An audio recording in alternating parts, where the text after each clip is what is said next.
We are ready to start the keynote speaker panel. So I know some of us are still finishing up lunch or having dessert, grabbing coffee, which is absolutely fine. We can continue with that. We ask our keynote speakers to come up and join Aruni at the podium, at the panel table. And our speaker panel will be moderated by Cynthia Pickett-Stevenson. By now you have heard her name several times. Cynthia does not need much of an introduction, but I'll go ahead and give a little bit of an introduction for those that might have not met her yet. Cynthia has been definitely the driving force and the vision behind this Center for Health and Nature, and for that we are so thankful. And it is a pleasure and an honor to be working with her every day. Thank you, Cynthia. Cynthia Pickett-Stevenson is a fourth-generation Houstonian and a practicing attorney with over 38 years of experience. She's a longtime board member and former chair of the Galveston Bay Foundation. Cynthia is also the co-chair of the Methodist Hospital Foundation, Methodist DeBakey Heart Council, and senior cabinet member of the Houston Methodist President's Leadership Council. Many other titles and engagement in the community that would be too long of a list for today, but we're happy to have Cynthia moderating the keynote speaker panel today. Thank you. Wow, it's hard to know where to begin with this brain trust we have here and within this room. But I want to bring us back because I have to say, as a person who's really not a scientist, I majored in Spanish and then I went to law school and I do all kinds of stuff. But I want to bring us back to the vision and the vision of what this Center for Health and Nature is. And so I ask you to focus. Here are the leaders from the three partners, and it doesn't get better than that. It just doesn't. Can we bring up the vision statement of the Center for Health and Nature, please?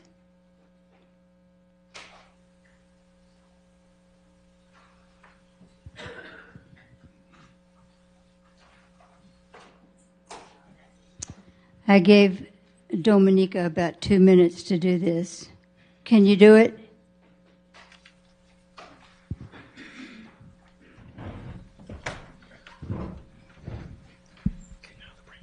Anyway, while we're looking at that, I want to maybe have the vision statement of the slide. Okay, well then let me just read. For decades, hospitals and environments were a reflection of strict clinical utility, stark, cold, and sterile. Everywhere from lobbies to corridors to patient rooms reinforced the understanding that you were there to be examined, to be tested, consistent with reminders that you were sick. Recently, though, we have begun to understand that medical care is more effective in environments that promote healing, that we can develop evidence-based, medically sound methods for patients to benefit from something that we all intuitively know, connecting with nature is good for us. As leaders in medical innovation, conservation, research, and education, Houston Methodist, Texan by nature, and Texas A&M University system are pioneering the use of nature as an innovative health care delivery system by establishing this center. And through this center, we intend to leverage the medical, scientific, and environmental expertise of our partners here and across the world, and all of you at this table, to investigate and develop clinical applications for the therapeutic benefits of nature. This center is and will continue to drive research on the impact of nature on health care with evidence-based programs that complement the full continuum of health care, prevention, treatment, and recovery. The potential benefits from this center's programs include stress and pain management, reduced anxiety and depression, improved quality of life, and more. We will impact the lives of our patients with a wide range of illnesses and conditions, as well as healthcare workers at every stage and place of life. Soon we will build a 1.25-acre health and healing garden on top of the next building. We will have a laboratory right here.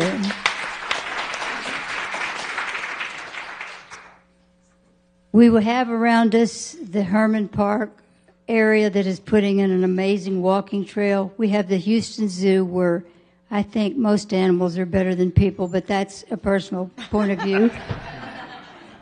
And in any case, what I have heard today is extraordinary, but I want to focus on what we're doing and how unique it is. And I want to ask you this question. Okay, we're going to build an innovation fund. It's going to be evergreen. We need a mere $2 million or so just to keep it interesting. We will get that. So, from your perspectives in focusing on the mission and the approach that we're taking here, what would be the 3 most important research initiatives that we can conduct in this unique collaboration, along with bringing in other interdisciplinary professions and universities and people? I'd like to ask each of you, what would be the 3 most important? Please. Okay. Well, we're all very enthusiastic about nature, and I think that's a good thing, but we have to be careful, especially in a hospital environment. You say hospitals are sterile and clean. The reason we got here was because we needed that sterility and cleanliness, because in hospital situations, people are at the most vulnerable, at the most defenseless. And so if we bring nature back into the hospital environment, even as a nature garden, we have to be extra careful that we are not bringing some untoward or unwanted influences on people, vulnerable people. So if you're going to do this, then I would suggest 3 things. First, that we need to be very careful of what plants you bring in and what other nature we bring in, and then do a complete sort of evaluation of the microbiome, the microbes, and biodiversity that comes with plants. Right. Second thing, we have to worry about which plants. So some plants may be more beneficial than the others. There is a way, there's physical benefits and the aesthetic benefits in reducing stress and cognition, so on. So in the physical benefits, you need to figure out what are these plants, do they clean air? There's some plants that really remove these volatile compounds indoors, and so we need to study what are the capacities of plants that they can remove these chemicals, like from wood and so on. And finally, the third is to look at the aesthetic qualities of plants. There are actual definite theories that there are certain fractals to which we humans respond, certain arrangements to which we intuitively find our own affinity. So we need to do a clear aesthetic evaluation. So if we bring back nature, make sure that we're not causing harm, which is the first clause of being the Hippocratic Oath, is that we do no harm. So be careful if we don't do any harm. And then so we need to study all these 3 things. Florence. Well, I love that idea. I think I sort of hold 2 populations, especially dear to my heart, and I mentioned them. One are the veterans. I think it's very hard to study the effects of wilderness on the veterans, because the groups that go out are such small populations, small studies. So, if there's a way to do a study design that's larger, that can really impact the way the VA works and how they treat them, I think that would have tremendous impact. And then the other group, is children. I think I saw somewhere that children today get about as much exposure to nature as prisoners. So it's something like 15 minutes a day. I mean, they are really the most nature-deprived generation of humans we have ever seen in the entire history of humans. And of course, children are under more stress than they've ever been under as well, from toxic environments that they're living in, neighborhood environments, family breakdown. I mean, there it goes on and on. So those would be my priorities. Love to see. Dr. Berrigan. Thanks. Yeah, so I kind of answered these a little bit in my slides, but I'll say it again in different words. First, I think the center could be really influential if you invested in these resources of diverse measures of exposure in data layers, GIS data layers that could be used to accelerate epidemiological analyses of nature and health. And then second, I think we need a lot more adequately controlled kind of psychophysiological studies where with different populations we give them a nature treatment of diverse kinds and then really carefully measure what kind of effects is it having on their thinking and on their physiological characteristics. And then third, making sure that this work reduces disparities, not increase disparities. So having an intense focus on research to explore how to maintain equity, like you mentioned. So that's not really a specific thing, but it should. I think it should guide all your efforts to always remember the equity issue. Dr. Hystad. You took my last one. But we can share it. So sorry for being late. You're at a good conference when your discussions are interesting that you forget that you're on a panel.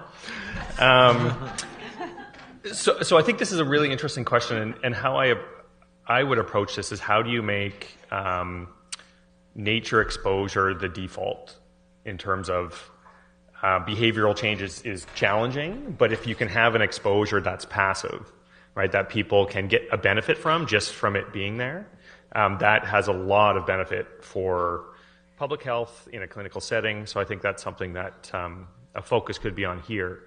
The environmental justice issue, I think, is a real one, and that we see in a lot of our studies in terms of who is exposed to green space and who has access to it is not equally distributed. And that should be an explicit focus of policies, is to make sure that all populations have access to these benefits, regardless of their wealth, their education, their race, their location.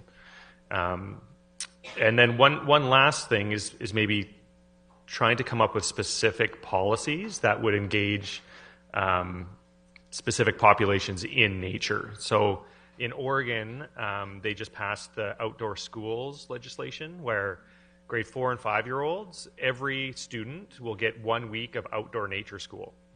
And this is funded by a small percentage of the Oregon Lottery, but now every student in grade 4 and 5 will get 1 whole week of nature school. So I think those types of policies will have huge impacts going forward. What is the status of the research on nature's impact on inflammation, which, as I understand it, is at the heart of all disease?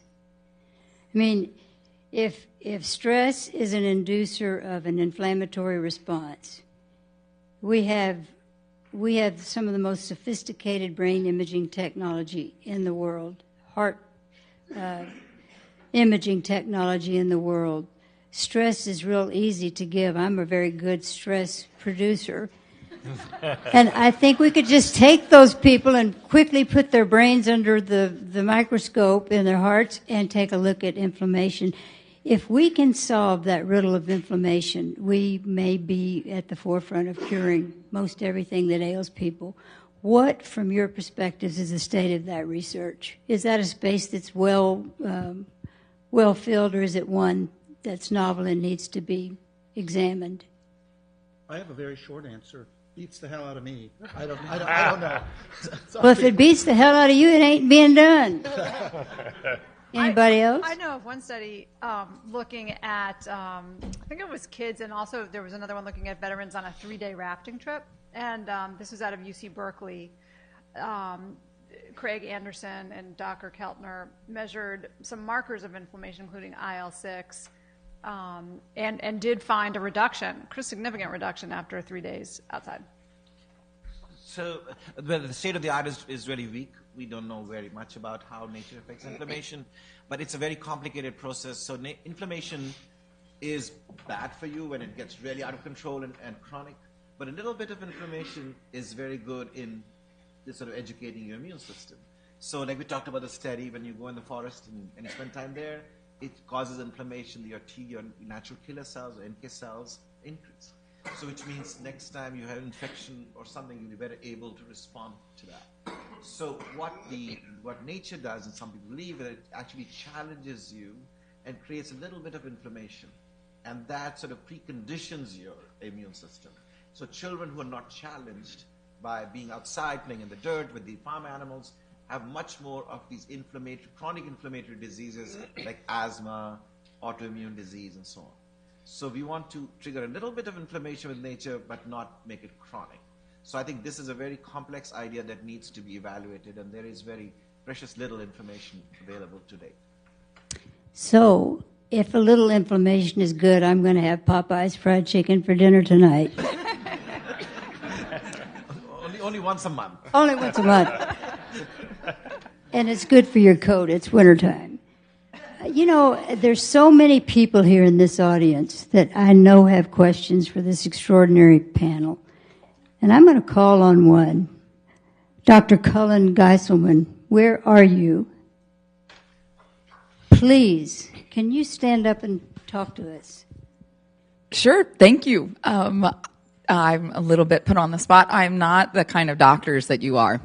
I study bats, and they have inflammation too, and we have a lot to learn from them. Anyhow, my question, because I'm involved with a number of different park projects in Houston, I also run a health foundation that funds Methodist, wondering how we take the amazing research that the medical community is doing and translate that more broadly into our community. And it was interesting to me to be listening to the audience and the medical community asking the doctors questions after their talks, and then what I consider the green community, my kind of green community, asking the sort of more green questions to the author. So how do we get a conversation going so what we're studying here in medicine can translate to the other more broadly? So that would be my question. So again, I don't think there is a robust enough evidence base to, at this time, advocate a very strong policy change. And I think we have to be careful about that. We don't want to create a policy when we don't know enough. So one way of approaching that is not to start from the scientific base end, but to start from the policy end. And so we work with FDA, and they've taught us saying, when you do a research project, first ask yourself, what policy is this going to support? So that they have created a new science, it's called regulatory science. And then you ask the question, if I'm going to say that every third block in the city should have a tree, then you start with that policy, then do the experiment to test whether that's a policy worth supporting. So if we reverse our viewpoints, we might be able to get to the policy question sooner than we can. I think we also have to be careful too in terms of there's a lot of other reasons to increase park usage and green space aside from the health benefits, right? So we know enough that this is a good thing to do for other reasons, and that waiting for more specific scientific evidence shouldn't be a reason not to do anything. So I think there's this sort of parallel track of creating policies that we know will have benefit, and then letting new science maybe shift those policies in terms of what is the best bang for your buck. But we definitely don't need to wait for more science to promote this. Yeah. So we can make concrete recommendations, like you say, go and spread in the park. So policy is a little more formal, so we'll be careful with that than with recommendations. Although for a long time, I think, NIH has focused on kind of top-down experimentation where the professors think of a study and kind of do it. But there's a growing realization that we should maybe emphasize a bit more of a bottom-up approach and that's sort of community-based participatory research or citizen engagement and work on how civic engagement can influence decisions in health, and also working, and so I think, and also kind of a citizen science perspective where we engage people in collecting data about their own communities, as partly to get fun data, but partly as a path to figure out where the community will want to go and will support. And so I think these tree adoption projects are an interesting example. Abby King at Stanford has a neat program called Our Voice that is kind of a protocol for getting people to document characteristics of their community and talk about them and then use that to move towards activism. So I think that's an amazing model that might really be relevant here. And then we're starting to get more grants about, indeed, whether civic engagement is a public health intervention. And, they're having a hard time getting funded at the moment because of this tension between, it's an unknown. If you say, I want to do science and I'm going to see what the community wants and then test how that works out, it's scary for funders because they don't know what you're going to test. So, but I think pushing in that direction would be a good thing and key to the equity and environmental justice issues. And I would just add, what you said about our voice. I think there's really a role for storytelling and shared storytelling. So symposia like this are so important. I've been to several of them, and there's always so much energy at the end of them. They're so interdisciplinary, people from all different community organizations, different disciplines, and so I just really congratulate the center for putting this together. And I think the more we can exchange stories, human stories about how we feel when we're outside, right? That's really at the root of this. Dr. Maddock, the Dean of the School of Public Health at Texas A&M University. Okay, Richard Love's book, Last Child in the Woods, came out in 2005. Dire prediction about kids not playing outside anymore. It was 14 years ago. It's only gotten worse. We see less and less kids playing outside, especially in urban environments, mostly because of fear, right? Parents are afraid to let their kids be outside and play. How do we tackle that? It's been getting worse and worse. We got to address that if we're going to get people out. We can have the best environments, but if parents won't let their kids outside, it's not going to work.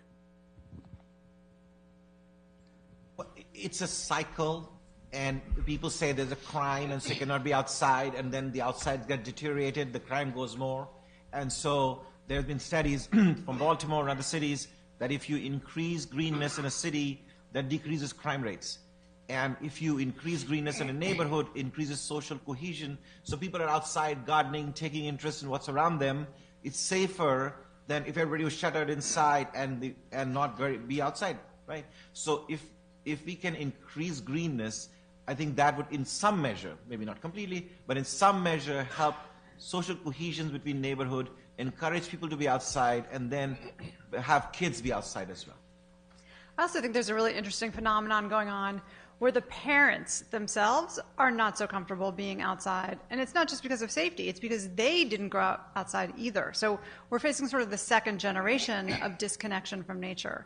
And so I think we almost need to forget the parents and focus on the kids, get them back to being reconnected. And some of that's going to happen through institutions. We need the schools really to take this on. We need neighborhood planners to take this on. We need parks departments to get involved.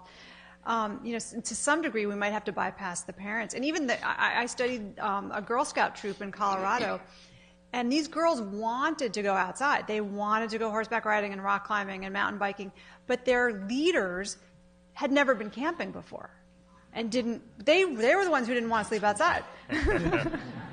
So we need to focus on the kids again and reconnect them. I mean, I think we also have to recognize when you're dealing with changing social norms, it takes a long time. And so that's really what this is in terms of these generational shifts. And it will take time. I mean, most of what we do in public health does. And it's how do we accelerate that and make sure it's going in the right direction?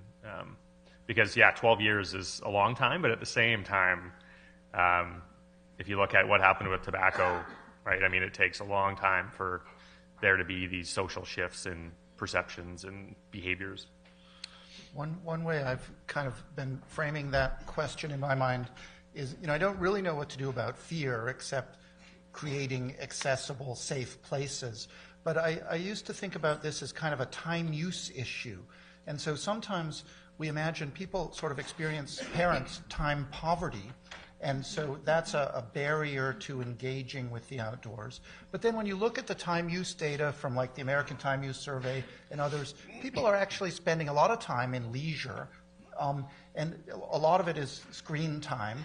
And so the intervention challenge is not just getting people to adopt a new behavior going outside, but it's also getting them to give up an old behavior that is in fact serving them in a lot of different ways. So I think too often our interventions are just like, you should do this, not helping people, understand that they should, that how to give up something else that they're really digging. So I think that might help. Maybe just to add to that too, I think we need to recognize that, people are moving to cities for a reason, right? They're moving to cities because of the opportunities that are there. And to me, the question is, how do we create cities that still promote this interaction with nature, that get people outside? Because that trajectory is something I don't see changing anytime soon in terms of, if the U.S. is 80% living in urban areas, the world is probably going to be 80% living in urban areas in 100 years. So, Dr. Berrigan, you kind of pointed out that we here at the Center for Health and Nature could be the GIS map. We could be the consolidating, maybe focal point of bringing in the siloed researchers from around the world to advance this science in a meaningful way, report out the outcomes in the recognized journals, and influence policy. And so I ask you, because you mentioned, think about putting together a group of program directors. Put them in a room like you would do with the IRS. Don't give them a lot of food and water. Maybe turn a few fleas loose on them and say, all right, you guys, first, who would those program directors be? And how long would it take for those program directors to come up with this strategy of who should be in this think tank along with us?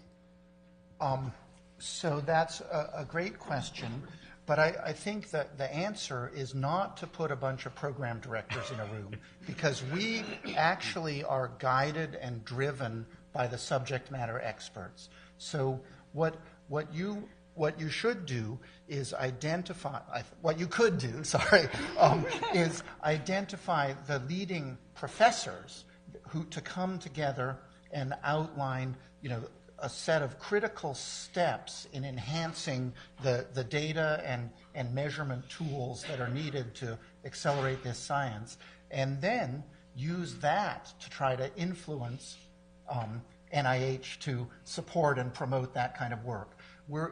Because we're just not the experts on this. We're more experts on the process and have a kind of broad knowledge, but we look to you to tell us what is most important right now.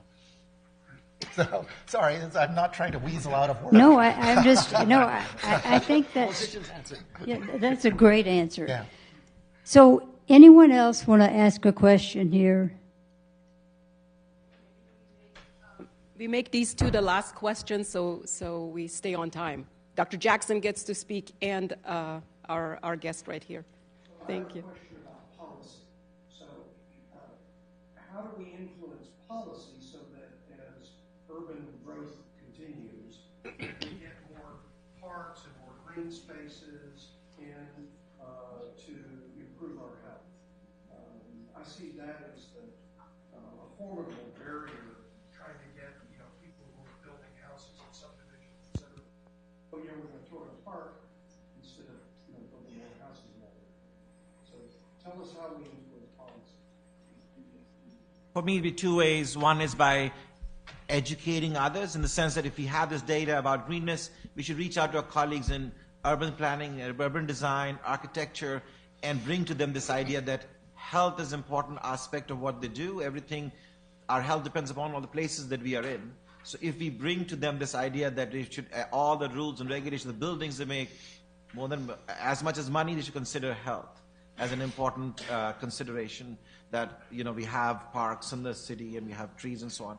The second thing is, as a community of investigators, we should work hard to try to get the evidence base, because if we do not have strong evidence and we continue to do these piecemeal studies, that 5 people here and 10 people there, we're not going to our ideas are going to fall on deaf ears. And so we need to have a strong evidential base in order to create a convincing case that we need this policy. Just like, again, you mentioned tobacco. That's how they did with tobacco, that to bring the evidence right up front and be able to then go to wherever we need to go in Houston or DC and say, we need to do this. Maybe just to add on that quickly, I think one thing that we need to do is add monetary value to the associations that we see. And I mean, we all fall into this trap in terms of here's a hazard ratio and there's a 12% reduction. But that 12% reduction is $300 million for that population. And we don't do a good job of taking our research to the next step when, I mean, a lot of policy comes down to cost-benefit analyses. That's right. So there was one analysis which I really liked, was that one extra tree per city block increases the health of that family as much as the family getting a raise of $10,000. Right, so that's the kind of sort of translation we need to be able to convince people that this is worth investing. And we're not good at that.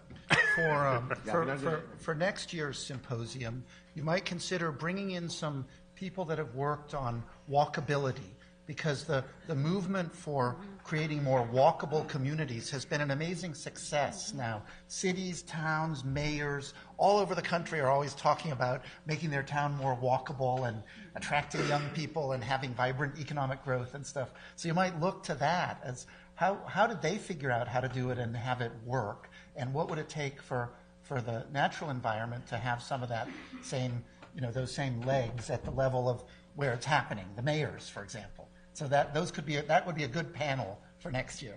Thank you so much. I think people are about to put the hook on the stage and jerk me off because we're over our time. But thank you all so much, and we greatly appreciate your wisdom and your counsel here. And we look forward to a long and continuing partnership with you. Thank you. Thank you.